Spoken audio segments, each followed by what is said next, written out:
Inspector, કેમ આટલી વાહિયાત વાત કરી રહ્યા છો તમે? વાત જ્યારે ગુલાબની થઈ રહી છે તો સેજલને શું કામ પર્સનલ સવાલ કરો છો તમે? બંગલાને અને ગુલાબના કેસને શું લાગે વળગે? ભાઈ શું કામ નો લાગે વળગે? ના ના, શું કામ નો લાગે વળગે?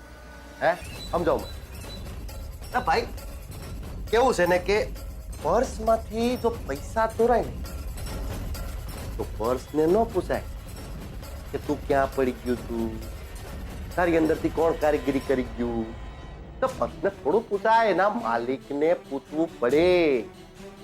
એવી જ રીતે જેનું ઘર હોય, જેના ઘરમાં ગુનો થયો હોય ને એને જ પૂછાય, ભીતને ન પૂછાય.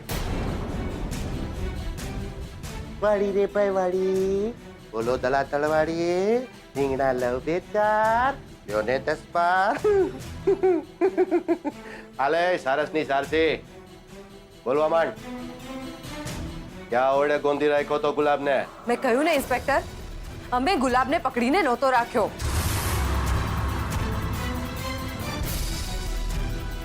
અને રહી વાત આ ઘરની, તો આ બંગલો જ્યારે મારા નામ પર થયો ને ત્યારે આ વાત મારા અને મારા પપ્પાના બંનેના ગળેથી નીચે નથી ઉતરી, અને તરત જ અમે બંને જણે આ વાતનો વિરોધ કર્યો હતો. પણ હકીકતમાં તો પપ્પાજીને પણ આ વાત નહોતી જ ગમી કે આ બંગલો મારા નામ પર હોય, અને એટલા માટે જ દિવાળીના પ્રસંગના દિવસે પણ પપ્પાજીએ મને ઘણું બધું સંભળાવી દીધું. એમ પણ આમ જો ને તો મહાસુખ સંઘવી એની જગ્યાએ બરાબર છે. અરે ભાઈ, આવા કળજુગમાં લગ્ન પહેલા થનારી વહુના નામે બંગલો કોઈ મૂર્ખોત કરે ને. ઇન્સ્પેક્ટર, હું છે ભાઈ? ના ના, હું છે તારે? અરે તારી થનાર પત્ની આરે કઈ ટાઈમ પાસ નથી કરતો, ડ્યુટી ઉપર છું, ઓફિશિયલ સવાલ કરું છું, ઓફિશિયલ. ઇન્સ્પેક્ટર પ્લીઝ, મને તમારા ઉપર પૂરો વિશ્વાસ છે. જોયું? આને ભૈરું કેવા નસીબદાર છો ભાઈ. આપણને રાજીપો થઈ ગયો, ખરેખર કેવું પડે. જાહેર જનતાનો આપણને પ્રેમ મળી ગયો, વિશ્વાસ મળી ગયો. હા બોલો, પણ એનો મતલબ એ નથી હો કે પછી વાતમાંથી સટકી જવાનું. હા બોલો બોલો. મહાસુખ સંઘવીએ વિરોધ કર્યો, પછી હું કર્યું ઈ કયો. મેં રૂપેશને ચોખ્ખે ચોખ્ખી ના પાડી દીધી કે આ બંગલા પર મારું નામ મને ન જોઈએ. પાછો બંગલો તારા નામ પર કરાવી લે.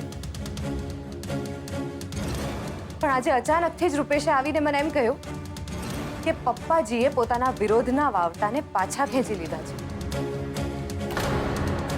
અને ખુશી ખુશી આ બંગલો મારા જ નામ પર રહે એ વાતની મંજૂરીની મહોર આપી દીધી. તો પછી એનો અર્થ તો એ થયો કે આ બંગલો તમને બહુ ભળ્યો નહીં. તમને શું લાગે છે કે આખા કાવા દાવાની પાછળ કોનો હાથ હોઈ શકે?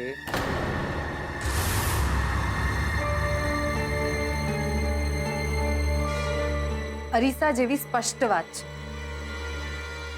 મહાસુખ સંઘવીનો.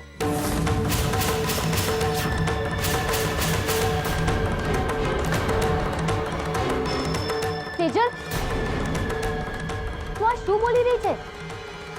માસુક અંકલનું નામ શું કામ લઈ રહી છે? એ જોગમાયા, તું આમાં વચ્ચે પડતી નહીં, કહી દઉં છું તને. અહીંયા સ્ટેટમેન્ટ લેવાયું છે. વચ્ચે જરાય તાપથી પૂરીને તો ધ્યાન રાખજે, જેલના ફરિયાની પાછળ નાખી દઈશ તને.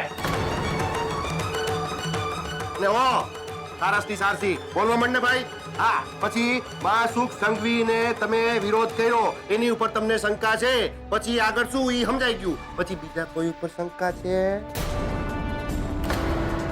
હે? ના ના, આ તો શું છે કે ઘણી વખત એવા આપણને વિચાર આવે ને કે અચાનક થનાર વહુને આવો મોટો બંગલો કઈ રીતે આપી દઈએ, કોઈ નામે કેમ ચડાવી દઈએ. એટલે વિચાર તો આવે ને આપણને કે આ બધું આપણને કેમ એ દાનમાં. બસ કરો, બહુ થયું. હા ને સેજલ, મને એમ કેમ લાગી રહ્યું છે કે અહીંયા ગુલાબને શોધવાના પ્રયત્નો ઓછા અને આપણને હેરાન કરવાના પ્રયત્નો વધારે થઈ રહ્યા છે. તો ઇન્સ્પેક્ટર શર્મા, તમને નમ્ર વિનંતી છે, અમારા જામીન થઈ ગયા ને, તો પછી હવે અહીંયા આટા ફેરા મારવાનું કામ ઓછું કરો અને ગુલાબને શોધવાનું કામ કરશો તો વધારે સારું રહેશે. અને તમારી પાસે અમારો નંબર તો છે જ, જરૂર પડે તો ડાયલ કરી દેજો. આવી જઈશું અમે જેલની હવા ચાખવા. રાખવા નહીં, આખે આખું ખાવા. હા, અને હું તો એવું ઈચ્છું છું કે તમારું આખે આખું ખાનદાને આવે, ત્યાં જ આવીને વસી જાય. કમસે કમ 14 વર્ષ માટે. કેટલા? 14. ને હા, એ થાય. યાદ રાખ, એકવાર સાબિત થઈ ગયું ને કે ગુલાબને તમે લોકોએ ગોંધી રાખ્યો તો વસી જવો. પછી જુઓ, તમારા આખા ખાનદાનને એવી આલિશાન ઓયડી આપું છું ને કે તમારું આખું ખાનદાન બાળ મજૂરીની સામે કાળી મજૂરી કરતું થઈ જાય.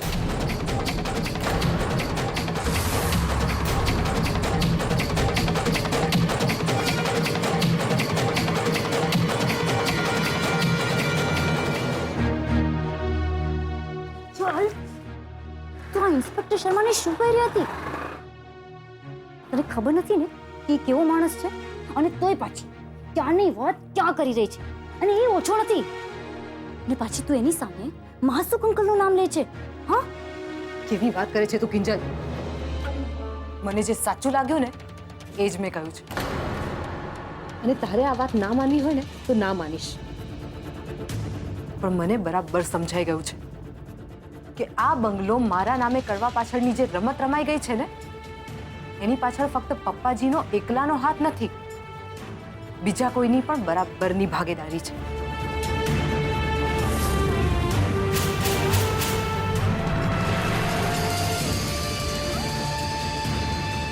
સેજલ, સેજલ, રૂપેશ જીજુ આવું કરતા હશે?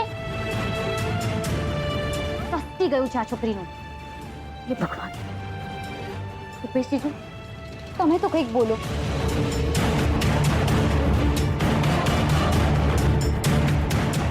કમાલ કરે છે આ છોકરી. અંકલ જો ફ્રૂટ્સ ખાઈ રહ્યો છે એમ?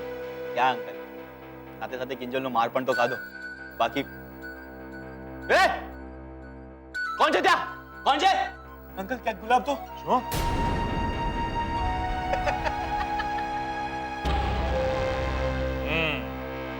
સરસ એક્ટિંગ કરે છે હા તો.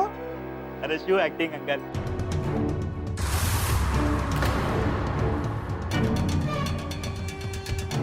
Yes. અરે શું એક્ટિંગ અંકલ. બાકી સાચું કહું ને તો આ મોહન કાકાને એમના ખાનદાનનું મોઢું જોવા જેવું હતું. એકદમ ચીમડાયેલા ચીકુ અને પીચકી ગયેલું પપૈયું. ભાઈ એક વાત કેવી પડે કે ધીરે ધીરે તું કામમાં હવે પરફેક્ટ થતો જાય છે હા? પેલો શું કહેવાય, સુપર સફરજન જેવો હા.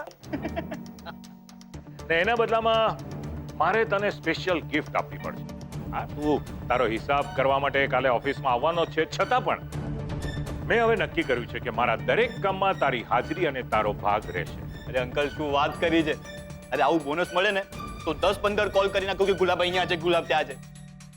ભલે ને પછી મોહન કાકાને એનું ખાનદાન ભાગતું ફરે. બાકી અંકલ સાચું કહો ને, આ ગુલાબને કિડનેપ તમે જ કરાવ્યો છે ને? હા, બોલો ને, બોલો ને. જો કહું છું, કોઈને નહીં કહું. આ વાત આપણા વચ્ચે જ રહેશે. મૂકી દે કહ્યું ને.